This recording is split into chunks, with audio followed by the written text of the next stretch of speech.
not been to Minnesota in probably 20 years. Bring gas. Welcome to Flagrant Howls, a Minnesota Timberwolves lifestyle podcast. All right, gentlemen. We sit here and we wait even longer while the Nuggets and the Thunder throw haymakers at each other in a 7-game series. Before we talk about the current landscape as the Wolves await their opponent and get to some feedback Friday here, let's talk about Butcher and the Boar, a delicious, delicious place to hang out in the North Loop. So Sportsnet has a scenario for you here. You're going to a Twins game and you're looking for a place to go beforehand, right? To get a great, I mean, not just good, I mean great dinner, and may I suggest in the North Loop, Butcher and the Boar. Or you're looking to get a drink. How about this, boys? June 1st, the patio opens. It's massive, perfect for outdoor dining or also, again, having a cocktail before a Twins game. Absolutely perfect if you're going to a game. We're talking a huge patio. We're talking a great time outside in the summer here. There's no better months than our summer months, so make sure that you enjoy them on that patio at Butcher and the Boar. Again, in the North Loop, a perfect place for the dining experience. Amen. All right, boys. Yeah, and by the way, thank you guys for, I know a lot of you probably just discovered Flagrant Howls here during the playoffs, just looking to mainline Timberwolves content. Flagrant Howls, Apple, Spotify, the best way you can help us grow there and keep building this community of Wolves fans is to give us a 5-star rating and a positive review. And then here on the Score North YouTube channel, click that like button and the subscribe button. Sports Dad Judd Zulgad, he goes back to the very founding game of Timberwolves basketball. In fact, don't you have like a scorecard or a scorebook from the first season? No, I've got a at the time media issued notepad. That's right. So they put out the binder that just holds a reporter's notebook, inaugural season. Yeah. And I was at the first game here at the Metrodome, Jordan v. Wolves, sitting in the right field upper deck where you couldn't see anything. It's crazy. Did they keep the baggie? Did they keep the baggie up? You sit above the baggie? Or they put the baggie down for seats? You know what? That's a really good question now, because I was above the baggie. I want to say they might have kept it up because the court ran along at that time, third base to first base. So I think it was probably left up. I don't think that those vampire seats that had to come down for Vikings games, I don't think those came down at the time. So Judd goes way back, and I remember like the third year in Timberwolves history, Dex came along in the KG era, and Kyle Tyge came along kind of in the KG era. None of us have ever seen the Wolves go to back-to-back Western Conference Finals. So it is on yesterday's Flagrant Howls, Kyle referred to this as the golden era of Timberwolves basketball. And we've always, which by the way is not a super high bar to clear, right, but we've always kind of looked at the 8 straight playoff appearances in the KG era. It started off with KG and Steph Marbury for 2 or 3 years. And then there was kind of a weird transition period where Steph demanded a trade, and it was like Wally Zerbiak and Terrell Brandon, and they still couldn't get out of the first round. Finally, they find the Sam Cassell and Latrell Sprewell trio, I guess, with KG, and they made one run. But they made one run in 8 years under Flip and KG and trying to figure it out. Kevin McHale is the front office guy. And here they sit. I mean, Anthony Edwards, 4 straight playoff appearances as the face of this franchise, 2 Western Conference Finals. So this is probably the golden age of Timberwolves basketball. I think Kyle was right yesterday. Unless you consider the KG years at some point, but yeah, it was one run. It was, you were bounced every a single time, other than the year that you went to the Western Conference Finals. So yeah, I think he's right, and I think the only people that could argue as far as NBA fans in this town about I saw the real golden years is if you were around for the Lakers runs. And if you were, you're about 80-something years old right now. Yeah, so, is that in the late 40s? No, it was the 50s. It started in the late 40s. I think they won a title that wasn't the NBA, but then it went into and through the 50s, and they moved around 1960. That's when all the players dribbled like straight ahead with their hand on the top of the basketball. Don't put George Mikan down. Looking at the ball the whole time. Yes, here comes Vern Mickelson, yes. They moved in. So the championships were... Actually, the run started in the late 40s. They won 49 and 50. But then they dominated the 50s, as I recall.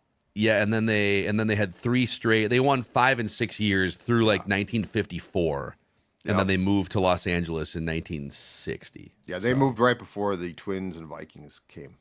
So it's the second greatest, the second So if you best saw golden that, era in. if you saw that and you watch or you watch us on YouTube or consume us on a podcast, you say, "You whippersnapper, sports dad, my ass." Well, then you've got a good point. Mike and the Magnificent, the monster, Big Mike, Mr. Basketball, Remember, dribbling up and down the court. Yes. The famous story at the Garden is the marquee outside put up, not electronic at the time, but by hand, that said Knicks versus, I believe it was GEO Mikan. Like, it was literally, the marquee said Knicks versus George Mikan. But it wasn't like his full name, and it wasn't the Lakers. But what's great about it is this would be the equivalent of saying like Thunder versus Ant Edwards. It's like maybe it should be Thunder versus Julius Randle. Yeah, I like it. Based on that last series. Great point. So we have the Western Conference Finals schedule. We don't know who they're playing yet, and we can talk about that. But it officially starts. All these games are going to be at 7:30, probably more like 7:40 Central Time, except for a potential Game 7, which would be at 7 o'clock Central Time. And all of them are either on ESPN or ABC, with the Eastern Conference Finals being on TNT with that crew. So if they bring on Draymond again, you won't have to worry about those guys, at least inside Target Center, clowning the Timberwolves. But it's every other day starting on Tuesday, May 20th. So Tuesday, May 20th, and then Thursday, the 22nd, Saturday, the 24th, Monday, the 26th. We know those 4 games are being played. And the Wolves will start off on the road for Games 1 and Game 2, regardless of who wins Game 7 between OKC and Denver. Mm-hmm. Here's a Draymond question, okay? Is Draymond, and I think the answer to my question, it's probably rhetorical, is yes, but if you go back and watch Draymond's postgame on Wednesday night, and Draymond's a smart guy, it's a really well thought out tribute to the Timberwolves won the series. It doesn't, Steph Curry didn't play, but that's not the point. The point is that we got beat. So is the TNT Draymond the wrestler who goes for the pop from the crowd? And yes, because like behind the scenes, I believe, correct me if I'm wrong, wrestlers are like friends lots of times. They're buddies. And what do you mean? No, yeah, I'm sorry. It's all real. What? But anyway, that Draymond was very introspective, and he even patted Rudy on the back. In fact, I'm glad you brought this up, because he's been, the fans were rightfully so getting on Draymond, and Draymond is like one of the top 3 villains among Timberwolves fans. Jimmy Butler also being in that top 3. Mm-hmm. And then he comes out, and I'm going to read the quote that Judd is alluding to here. This is from transcribed from 95.7 The Game in San Francisco. Draymond said on the flips, they asked him about like Curry being out, and would you guys have, whatever the question was, like would you guys have won the series with Curry? And he said, you can't say we would have won if Steph Curry hadn't gotten hurt. We've been on the other side of that. They won a championship or two, because that first championship against the Cavs, LeBron James was fully healthy, but Kevin Love went down and Kyrie Irving went down after. Kevin Love was not even available for the series, and Kyrie Irving went down, I think, in Game 1. And so maybe they beat the Cavs either way, but they took full advantage to start their dynasty. And he said, we've been on the other side of that, so respect it when it doesn't go our way. Unfortunately, on this side, luck wasn't on our side, and Steph got hurt. You take the good with the bad. The Minnesota Timberwolves ended our season and beat us regardless of who was on the floor. Yeah. That's a perfect answer. It's true. Yes. It's self-reflective, and it makes me kind of like Draymond Green more than I did maybe 48 hours. And I think he is a professional wrestler personality. He has a very quick temper trigger, and I get that he's a villain, but I think he kind of leans into that villainous role. But he is, when you get him outside of that context, yes, on his podcast or in front of a microphone where he's not all amped up, he's a really thoughtful, mindful, and self-reflective guy, shockingly to some people. He definitely is. Now, here's what I'm curious, and because I did see some comments that the TNT studio guys were still saying post game that they actually don't think that this Wolves team is as good as last year. When they try to get Draymond going now, I'm assuming he's back on set. I don't know this for sure, but is he going to buy into that, or is this the Draymond? Like, are we going to get the Draymond who played the Wolves, who's like, hold on, guys, this team's actually, a good team. So I just thought that those comments were really, like you said, self-reflective. And there, at some point in time, he did say something nice about Gobert, and I just about fell off my chair. I'm like, Yeah, wow, crazy. wow, that's good. Good for you. There was way less animosity than most people thought in that series. Jimmy really didn't search for any smoke at all. He didn't clap back with fans, really. He didn't get confrontational with Wolves players or anything. And Draymond had a couple little moments. It was more him versus like a fan in one of the games and him versus the refs. He did try to choke out DiVincenzo for about 3 seconds and nobody talked about it. I think Draymond in game loses it. Like, I really think that he can be he is a smart human being, but I think when the game starts, and there are not a lot, there are hockey players, plural, like this, they just lose it. Like, there's something that they switch off or something that goes on, and it's just like, what are you doing? You could hurt people here. This ain't worth that. Yeah, at least he's not holding a weapon in his hands and has knives on his feet. Because if he was a hockey player, he might actually. I would not want to see him with knives on his feet. So to your point about the TNT guys, it's a good segue here. A little feedback Friday. You can always hit us up either in the Score North YouTube channel comment section on these Flagrant Howls episodes, or you can email the show through the feedback tab in the Score North app. So Brenda Howery says on YouTube, last night, or I guess 2 nights ago, the immediate reaction from the TNT guys was that the Wolves wouldn't beat OKC or Denver in a 7-game series. Ant wasn't good in the game, according to Shaq. Ant was a little sloppy. Too many turnovers and a loose handle a couple times. I'll give him that. No mention of all the assists and the playmaking, but I was happy. It's best if people underestimate the Timberwolves. And I'll blend in the point that you brought up about the TNT guys apparently thinking that this year's team is not as good as last year's Wolves. Where do you stand on that? Here they are at the same point they were a year ago. They're going to be the more well-rested team going into the Western Conference Finals, so that's an advantage. But how do you view them going into either OKC or Denver relative to last year going into Mavericks? I view them as a better playoff team. The regular season, I think you can probably debate it a bit. But as far as what it takes to win, and make no mistake, it's a different formula in the playoffs than it is in the regular season. They are a better playoff team because of Julius, who's been spectacular. And I also think that where Shaq and potentially Barkley and Kenny are losing the point a little bit too is they now have the experience. Like, it's impossible for me to compare the two teams because the team that beat Denver, by the way, in 7 games a year ago after getting off to a 2-0 lead, that team was exhausted and that team was jubilant. My God, we're in the Western Conference Finals. We're the Minnesota Timberwolves. We don't usually get here. We almost never do, right? Well, this team now, and it was, and I'm not saying this means that they're going to win the series, but it was, I thought, very reflective of the experience of last year, that it sounds like post-game on Wednesday, they were very happy. They got their treatment done. They went home. You haven't won anything. You've won 8 games. Awesome. That's great. But you are halfway there. And I think Ant articulated it well because he did wear down in the series against Dallas. But I think everybody, to a man for the most part, a year ago, was happy, was exhausted, and hit the wall. Now, because that's the question, right? Like in every sport, the rookie wall, the playoff wall. So I don't think that you can compare them, but gun to my head if I had to, I think this is a better playoff team. I will take this playoff Julius over playoff Cat that we saw last year.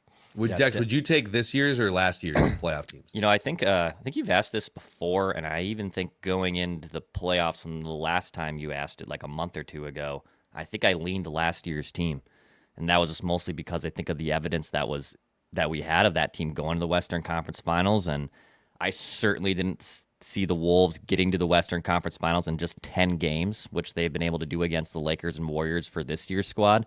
So yeah, I think I'm going to change my answer. This year's team is obviously better. It's deeper. And it was an interesting gamble because Julius Randle obviously had the playoff warts against him. Rudy Gobert gets slandered all the time. And this bench that has just been able to come through for them, even though at times like Dante might not find his shot and Nas been inconsistent or Nas Reed isn't regardless of who is not showing up that night, there's always someone on the bench that is deeper and able to kind of make up for it. So this team is definitely, I mean, it's incredible to see over the last 6 weeks basically of them making the run to the Western Conference Finals with this squad. Yeah, it's this year's team for me as well, and it's a lot of it's Julius Randle, and I know that Cat was magnificent for chunks of last year's playoffs, but just the toughness, the attitude. I think there's some unquantifiable things that you get with Julius Randle. It's like there's like a snarl factor there that I think bleeds over into the rest of the team. The way that he even just physically sticks his shoulder, he gets the ball outside the painted area and he sees Draymond Green's on him and he's like, all right, I'm backing your ass into the restricted area right now. And maybe I turn the ball over, but like he just goes at guys. And I think that's a really powerful trait for this team because Ant goes at guys. Right. It's a team that they make mistakes and they can go through these maddening stretches where they're turning the ball over. They've had some really clunker shooting games. Mm-hmm. But the thing that hasn't gone away is they will take the fight to you. And again, it's kind of hard to quantify in a box score, but it's an eye test thing that I think is very noticeable compared to last year's team. It's huge. They're not the thing that I love about Julius's baseline mindset at the start of games is he's not trying to go out there and be pretty and draw fouls. He wants to foul you or better yet, kick your ass. They are dogs. Like they were not dogs a year ago. Ant could be at times, but and there was a large part of this season where I didn't think that they were dogs. But we talked about this on the last Flagrant. I think it might have been Dex who brought this up. Look at the amount of times in the playoffs now that Ant has cut down on the bitching at referees. Like he still has He's much more stoic. He still has some of this a little bit, but not he's getting back into plays. Like this is a playoff mentality, which is the officiating doesn't matter. If you're going to win games, you cannot get caught up in any of the surrounding theatrics. And I don't think that Julius does. I think Mike Conley does not. I think Ant has bought into that. Like just look at the mindset. Like I actually think, you guys, that there's probably more of a conversation in comparing the two playoff teams for the Wolves the past 2 years. There's probably more of a conversation about mindset than actual physical capabilities of play. Yes, and some of that mindset is just the experience you get going through the bracket, losing in the third round, Western Conference Finals last year. Anthony Edwards talking about, wow, you don't know until you get there that there's a different level of conditioning that's required. More is required. And that brings me to another nugget here. I was just looking this up right before the show out of curiosity. I will preface this by saying sometimes I think playoff experience, air quotes, in all sports can be an overrated thing. Generally, give me the talent, give me the team, give me the roster over like experience. But experience does matter in that, to Ant's point last year, you have to figure out, all right, you're stacking another 20 games on top of your 82 game schedule. The season started back in late October.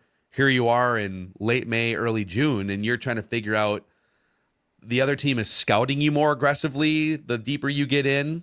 When you play a random game against the Mavericks on a Tuesday, that's one thing. In March, when you're playing them for the fourth time after they've been going through a grind, so there is an experience factor.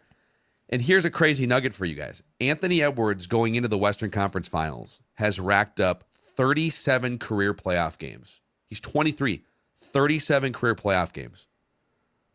Kevin Garnett had 29 career playoff games going into the 2004 playoffs. So the first time Garnett broke through finally and won a series against the Nuggets in the first round. Yep. He had played 8 fewer playoff games than Anthony Edwards has right now. So just all advancing an extra round, even even getting knocked out like in 6 games against Memphis and then in whatever it was, 5 games against the Nuggets a couple years ago, all of that is data processing in Anthony Edwards' brain and other players on the team too to set up for last year winning a couple series and then this year, which leads me to this question because I think like Judd has been on this point for a while. Jared brings this into the Score North app, the feedback tab, and says, here's some speculation for you guys on Flagrant Howls. In these playoffs this year, it kind of seems like Anthony Edwards is trying to be more of a playmaker to save his energy throughout the playoffs. His defense isn't as intense at times, and he's not looking to score as aggressively as he normally does. It just makes me think back to last year where you said that fatigue really set in against Dallas, and I'd like your opinion on if you think Anthony Edwards is taking a little bit of a back seat in these first 2 rounds to conserve energy and to prevent fatigue. Yeah, I think he definitely is. But I also think so. That's an interesting point, or it's a layered question because you then have to have the people around you who you trust and who, by the way, produce. Like the fact that Julius is producing is a huge thing because if Ant was passing the ball and it was clunking off the rim, and at some point in time, I think the superstars say, "Okay, screw it, I'll do it myself," and then you're expending the energy that we're talking about. But it's interesting because, yes, some guys have struggled, but Julius has been spectacular. I mean, hell, in the closeout game on Wednesday, Mike Conley was fantastic. Like somebody is always picking up the slack. But I think, and this is just a theory, I think at the Olympics, Ant talked to a lot of guys. And I think as much as like going to school on how they prepare for games or how they prepared for practices, I think he also probably asked a lot of questions about the playoffs. And because Ant is, I know he can be an immature human being, and I know that he can get too excited at times on the floor, but I also think we need to give him his flowers for he's an incredibly smart athlete. And I think he is a very studious, and unless you've been around players, this is hard to explain because I know that the public is saying, hold on a second, what are you talking about? Ant Edwards does this and that does that. But I learned a long time ago that sports smarts and like book smarts, and then the third thing is social smarts are 3 very different things. And there are guys that can be idiots in real life who are brilliant sports wise. Like their read of games, their Will take that compliment. their ability to ask questions and process. So I think Ant probably went to school on guys at the Olympics as well to sort of learn what it took to get through. Again, not 1, not 2, not 3, 4 rounds. 4 rounds, 16 victories after your season. So, yes, I think Ant definitely had a plan going into these playoffs that goes beyond like just how he was actually going to physically help his team win. Yeah.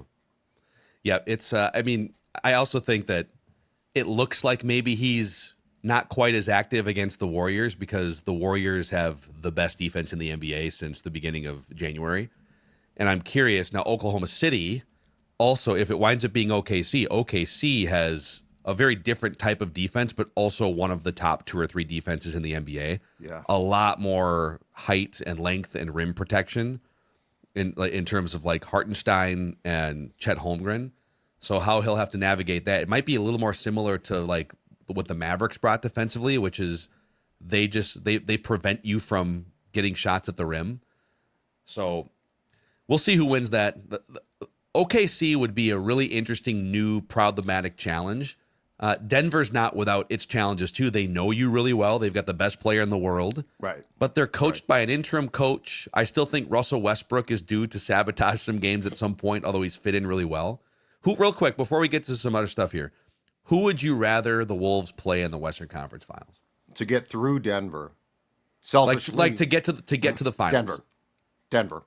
I think OKC presents. Although, you know, in watching this series, I will go back to your point from our last show, Phil, which is I don't look at anyone and say, "Oh boy, you've run into your like too much." That's Jordan, that's Kobe, too much. But Denver, I would say to get through. Yeah, I probably lean Denver, even though they've been there and done it before. I think the interim coach and their depth is in question there. So Yeah. Joker's going to get his. He's going to put up triple doubles. It's tough to stop him. But the Thunder have also, no, those guys haven't done that. Like, they haven't been there. They haven't been to the finals. So it's close, but I think I lean Denver. The Thunder structure scares me more. Yeah, But I don't think they're great. I think they are great. I think Oklahoma City is the best team left in the playoffs, but I don't think it's insurmountable. I don't look at them and say, "Oh, the Wolves are screwed in that series."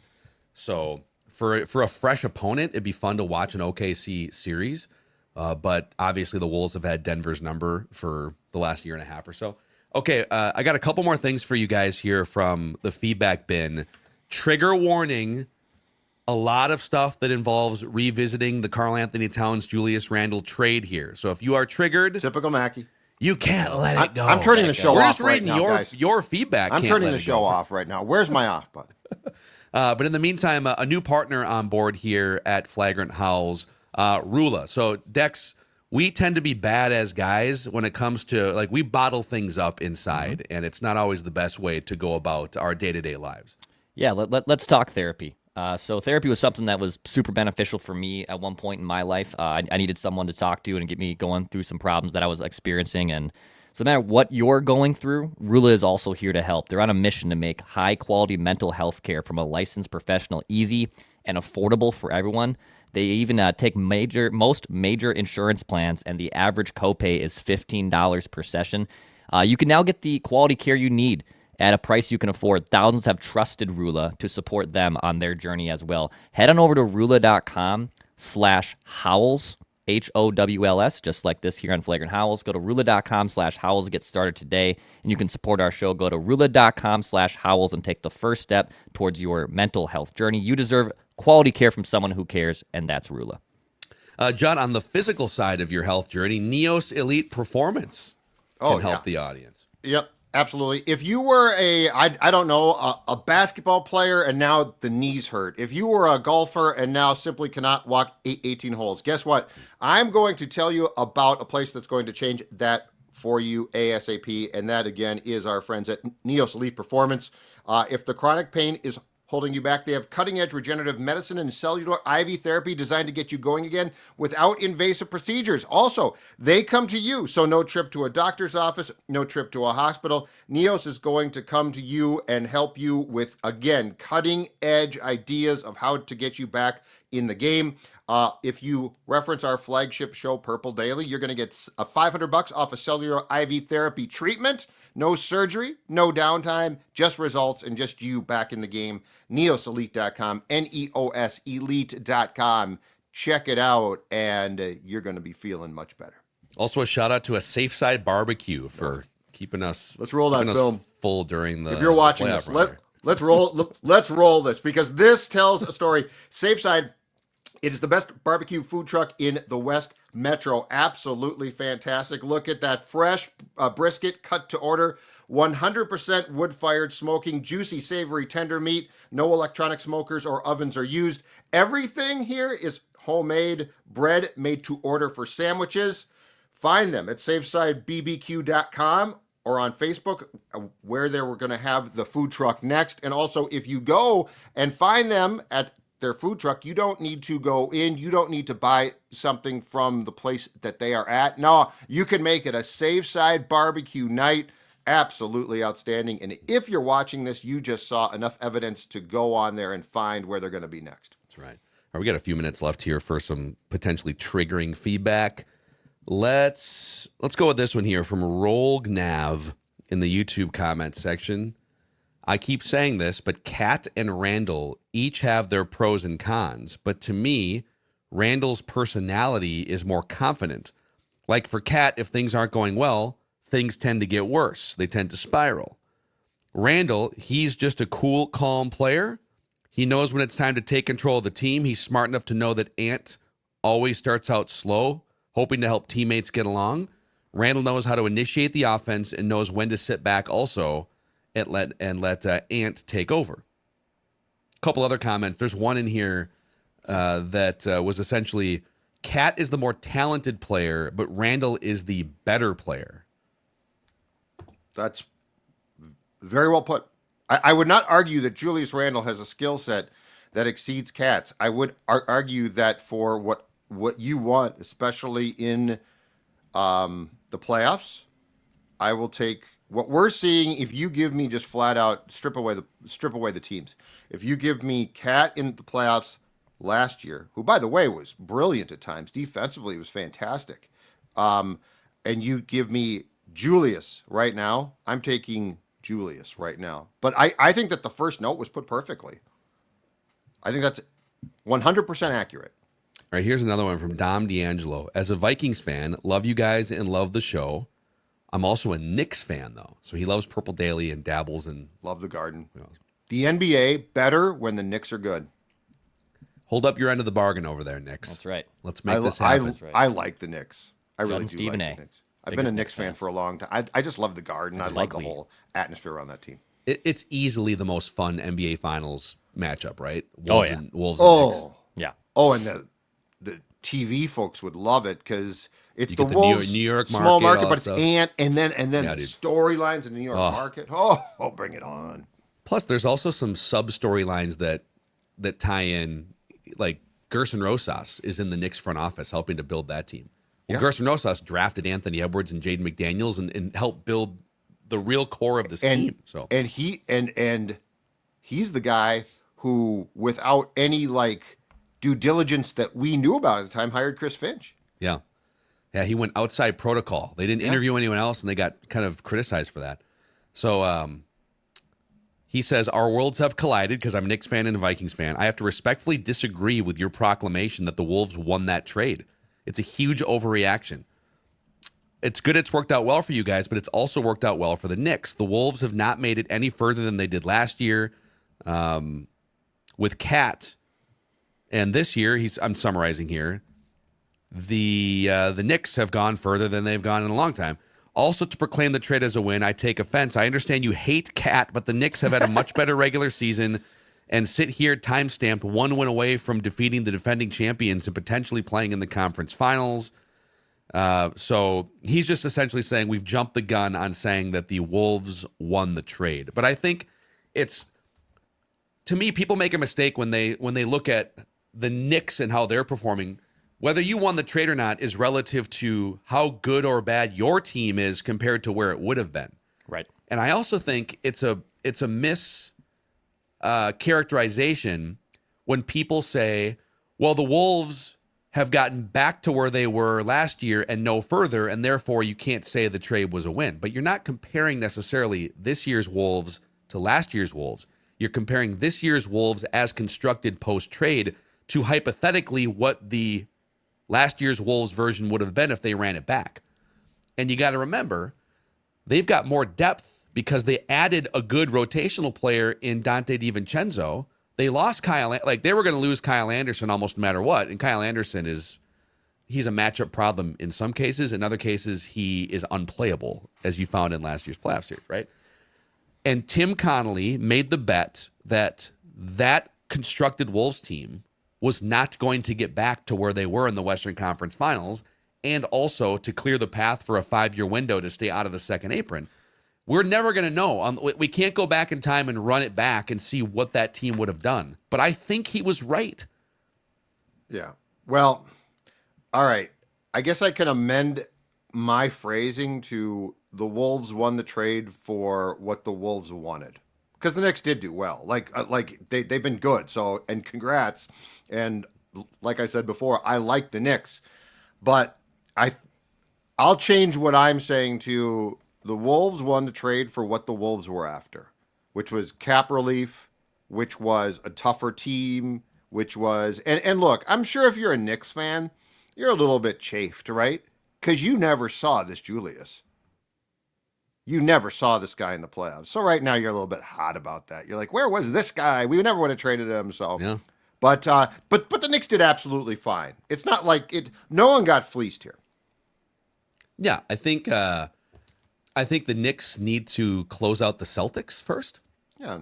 Because if they don't, comments like these from Knicks fans are going to be wildly different. So you haven't made it to the Eastern Conference Finals yet. So just close out Boston first, then you can take a little bit more of a victory lap. Have you seen? That's all I'll say. Have you seen the Celtics record without Jason Tatum? It's very good. It's very interesting. Jaylen Brown suddenly emerges from the shadows. Yeah. Now, Porzingis is battling some weird, mysterious illness for the last 3 months. I'm actually concerned about this one. Yeah. I don't know what this is, but it's sort of weird to have something lingering this long. So, like, at some point, like, they're just going to run out of really good players. But, yeah, just close out the Celtics, and then we can have a conversation. We'll see. So, boys. Or go Vikings. That's right. We all agree. Go Vikings. Vikings won the Tarkington trade. How about that for you? We all agree. That's right.